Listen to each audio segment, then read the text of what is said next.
রমজান মাসে মানুষকে খাওয়ান, কমায় দেন, দাম কমায় দেন, মানুষকে খাওয়ান। ব্যবসায় বাজার কৃত্রিম সংকট তৈরি করবেন না। আল্লাহর ওয়াস্তে আপনি একটা হোটেলের মালিক হলে 10টা মানুষকে ইফতার করান। আপনি একটা কাপড়ের দোকানের মালিক, আপনি প্রতিদিন একটা করে কাপড় এমন কাউকে হারিয়ে দিতে পারেন যার কাপড় কেনার সামর্থ্য নাই। রমজানে মানুষ ইবাদত করার জন্য মুখিয়ে থাকে, আর আমরা এই সময় নিজের আখের গোছানোতে ব্যস্ত থাকি।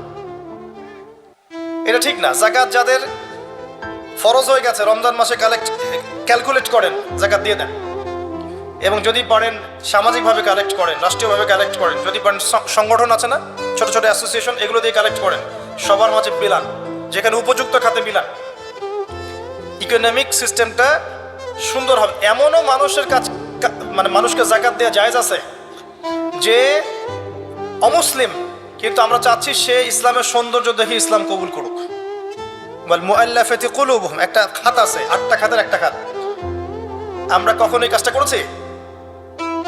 কিন্তু দেশের আনাচে কানাচে মানুষ, এক শ্রেণীর মানুষ মুসলিমদেরকে খ্রিস্টান বানাচ্ছে। এই খবর আছে আপনার? খবর পাবেন না, কারণ তারা আমাদের মতো আবেগী না, আমাদের মতো বোকাও না।